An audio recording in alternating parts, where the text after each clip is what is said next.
केही न केही कतै न कतै त्रुटि छ विद्यार्थीहरू। ती कुरालाई चिरफार गर्नको लागि, ती कुरालाई चाहिँ अलिकता फ्याक्लो बनाउनको लागि मनमा लागेका कुरा हो, यो तल्लो जातको हो, यो माथिल्लो जातको, यो धनी हो, यो गरिब हो, होइन, आदि इत्यादि कुराहरूलाई चिरफार गर्नको लागि हाम्रा मास्टरहरू आउनुभएको छ। यो कार्यक्रम खास गरेर विद्यार्थीहरूको लागि सचेतनामूलक भनेकै कुरा त चेतना जागरण गर्नु हो, चेतना प्रोडक्ट गर्नु हो।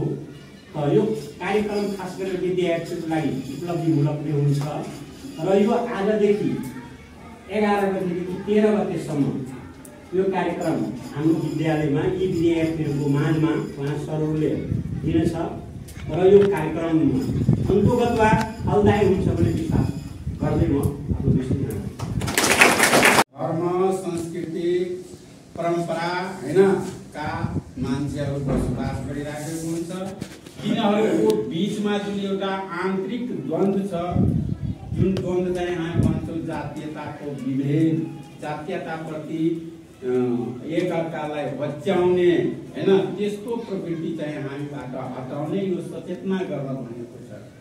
किनभने हामीहरू त एकै जात जातिको मान्छेहरू एउटा गाउँमा त हुँदैनौँ, विभिन्न किसिमको हुन्छ, यादव हुन्छ, जनजाति हुन्छ, चौधरी हुन्छ, डोम हुन्छ, हैन, राम हुन्छ, कलवार हुन्छ, यस्ता किसिमको डोम पनि हुन्छ, सराई पनि हुन्छ, दलित वर्ग हुन्छ त्यो पनि हुन्छ। र यस्ता दलित वर्गहरूलाई खास गरिकन हामीहरूले उनीहरूलाई यस्तो छौ तिमी नीच छौ, तिमीहरूको छोरीको खानेकुरा हामी खाँदैनौँ, तिमीले भोज भतेरमा एक ठाउँमा बसेर हामीले खाँदैनौँ, तिमीलाई छुट्टै छुट्टै यस्तो खानेको व्यवस्था गर्नुपर्छ, बस्नेको व्यवस्था गर्नुपर्छ। त्यो कुरालाई हामीलाई मस्तिष्कमा सचेतना दिनको लागि यो कार्यक्रमको उद्देश्य हो खास गरेर। त्यसैले यस्तो भावना, यस्तो किसिमको विचार, कुरीति हामी यो दिमागबाट हटाएर सबैले हाते आँगो मालो गरेर एकअर्कालाई एक आपसमा बसेर मिलेर हरेक कुराको आदान प्रदान गर्ने एउटा सचेतना दिन लागेको हामीलाई यो धेरै खुसीको कुरा। उहाँबाट जुन हाम्रो यो समृद्ध समाज निर्माणबाट जुन आउनुभएको साथीहरूलाई म धेरै धेरै धन्यवाद दिँदै आफ्नो दुई शब्द यही राख्छु। अध्ययन छात्र छात्राहरूलाई जातीय विभेद सम्बन्धी सचेतना दिनका लागि यो कार्यक्रम लिएर यहाँ उपस्थित समृद्ध समाज निर्माण सप्तरी राजधानी 6 का साथीहरूलाई म सर्वप्रथम मानी मधवा प्रतापलाई नै रोजेर यहाँ आकाशमा आउनु भएकोमा उहाँहरूलाई हृदयदेखि धन्यवाद दिन चाहन्छु।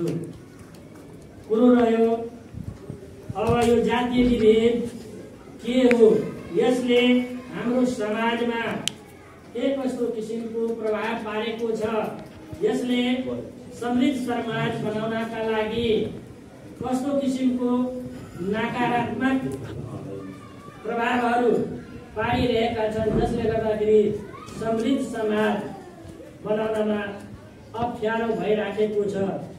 समुदाय समृद्ध भएन भने पालिका समृद्ध हुँदैन, पालिका समृद्ध भएन भने क्षेत्र समृद्ध हुँदैन, क्षेत्र समृद्ध भएन भने देश समृद्ध बन्न सक्दैन। यही कुरालाई मनन गरेर हाम्रो विद्यालयमा जाति विभेद नभए पनि ठाउँमा यस्ता कुराहरू कहिलेकाहीँ सुनिन आउँछ। हुन त हाम्रो विद्यालयमा विभिन्न समुदायका, विभिन्न जातिका, विभिन्न धर्मका, विभिन्न रीतिरिवाजका विद्यार्थी भाइहरू पढ्न आउँछन्। सबै एकै ठाउँमा बस्छन्। त्यो हाम्रा शिक्षक सहकर्मी साथीहरूमा पनि त्यो जातीयगत रूपमा त्यस्तो किसिमको विभेद हाम्रो विद्यालयमा छैन। तैपनि यो कुरा लिएर जुन छात्र छात्राहरूको माझमा जुन चेतना दिएर अझ यसलाई सुदृढ बनाउँदै भावी दिनहरूमा विद्यार्थीहरूमा लागेका केही जुन तृष्णा जुन घृणाका भावनाहरू छन् त्यो भावनाहरूलाई हटाएर अनि विद्यार्थीहरूमा मनोवैचारिक शैक्षिक सामाजिक वातावरणलाई सुदृढीकरण गर्दै यो जातीय विभेद सम्बन्धी जुन विभिन्न किसिमका भिडियोहरू देखाएर विभिन्न किसिमका प्रदर्शनहरू देखाएर जुन कार्यक्रम यहाँ 3 दिने यहाँ सञ्चालन गर्नुहुन्छ यसको लागि म हेर्दैदेखि धन्यवाद दिँदै आजको अब यो कार्यक्रमलाई सेसनलाई अगाडि बढाउनका लागि उहाँ कार्यक्रम सञ्चालकज्यूलाई अनुमति दिँदै दिँदै